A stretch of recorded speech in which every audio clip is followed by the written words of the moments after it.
dans la base, on va prendre en review les actions, le gold et les indices aujourd'hui SP500 Nasdaq.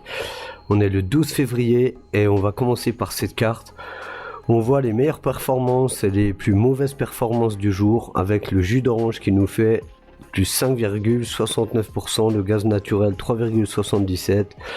Le coffee 1,72 et vous pouvez voir les meilleures performances du jour avec les plus mauvaises. On va passer tout de suite sur la carte du gold. Donc le gold, on avait vu un setup dans la base trading en H4 hein, avec cette entrée dans le fair value gap pour un long.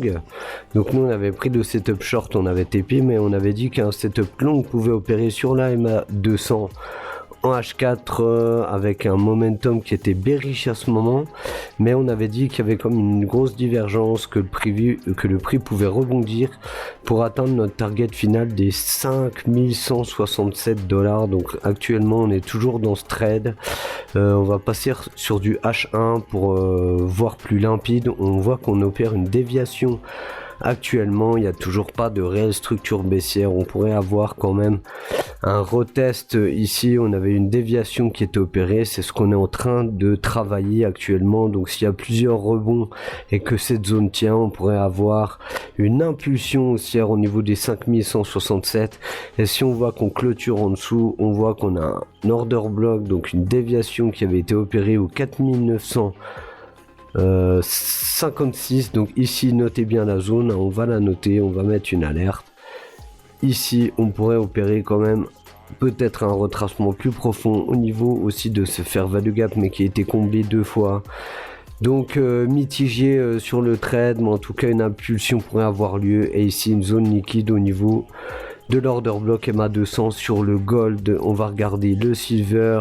C'est toujours à peu près le même setup que le gold, sauf que lui, il aura peut-être plus tendance à monter pour aller chercher cette zone des 94,06.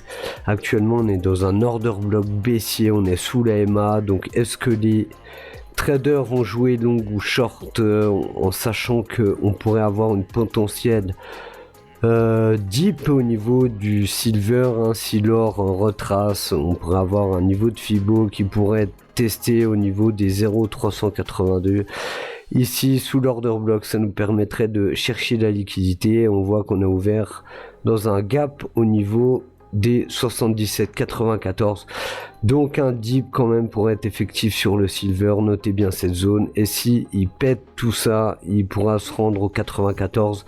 Mais honnêtement, si on chope un momentum baissier actuellement qui est en cours en H1, en H4 on est en train de légèrement baisser, le momentum est toujours bull, mais on voit qu'on perd de la force et le RSI perd de la force sur deux order blocs d'achat. Moi je serais de vente pardon, je serais plus chaud à aller retester ce fair value gap. Donc notez bien ce fair value gap et mettez des alertes sur le silver, parce que si on vient retravailler cette zone, il faudra pas être étonné du tout. On va passer sur le SP500 qui nous offre un range de SP500 depuis le lundi 9 février pardon 2026. On avait été retaper le ruban MA18 pour aller retaper le haut de cette prolongation de Fibonacci, et actuellement on est ni plus ni moins dans un range. Là on découpe des shorters, là on découpe des shorters, là on découpe des longueurs. Belle réaction au niveau de la MA200 sur le SP500. Mais attention, on va regarder si on n'a pas un petit setup qui s'offre à nous. On a deux, donc le momentum est baissier, hein, donc on voit bien. Ici on a une zone qui pourrait être touchée, donc on va noter la zone. Au niveau ici des 6975 points, on va noter les dollars. Ici un order block de vente fait office de déviation. Donc maintenant on a un order block d'achat, une déviation acheteuse ici. Donc on sait qu'en 15 minutes on a de l'argent qui se situe ici et on a de l'argent qui se situe dans cet order block, dans cette zone. Donc si on est ni plus ni moins que dans un range, on pourrait opérer à une petite montée et boum, redescendre, voilà, afin de continuer ce range. Maintenant c'est pas limpide hein, honnêtement sur le SP500. Mais là, je vous ai montré un setup qui pourrait être opéré. Maintenant, à voir. Moi, personnellement, je vais pas trader. Je préférerais limite attendre qu'on descende. Soit là pour tenter un long, ou soit ici pour tenter un short. Mais ici, c'est pas une zone de trade pour moi. Maintenant, on va passer au niveau du du Nasdaq, pardon. Le Nasdaq qui a une zone ici liquide, hein, qu'on pourra y tenter tant que ce prix est maintenu des 25 257. Donc on l'avait noté, hein, dans la base, comme quoi il y avait eu 2 déviations acheteuses avec une ici à venir chercher. On est venu la chercher pile poil. On avait attendu la clôture, hein. On clôture au-dessus, on retourne dans la déviation, et ici on avait pris un setup long qu'on avait lâché sur le plus haut des 25 088. Maintenant, voilà, c'était comme une zone de résistance. Maintenant, on voit qu'on est monté, on a laissé le prix monter, on fait un pullback. Et on voit qu'ici, on avait une déviation vendeuse et on est en train de la rattaquer. Donc, pourquoi pas opérer clairement un long au niveau du 15 minutes afin d'aller chercher cette zone sur le Nasdaq si ça tient. Peut-être avoir un petit retest, mais tant que le ruban tient, on pourrait avoir une petite impulsion de 1% pour aller rechercher ce ratio. Donc on va mettre une alerte, et vraiment une alerte au niveau des 2568 si on a un dip plus profond au niveau du 15 minutes. Mais en H1, on voit qu'on est dans un range, une déviation opère. Ici, on a un pullback. On pourrait continuer le range en fait. Mais moi, je pense que le Nasdaq aurait de l'intérêt à aller dans la zone rouge au-dessus ici. Donc ça, on va le mettre en bleu. Parce que si c'est un range, on va retaper là et redescendre. Par contre, si on voit qu'on maintient, c'est ce qu'on fait actuellement en fait. Le prix est maintenu avec de l'acheteur. Moi, je tenterais peut-être plus un long pour aller chercher la zone ici des 786 qui nous attend tranquillement. Donc voilà, le setup est donné.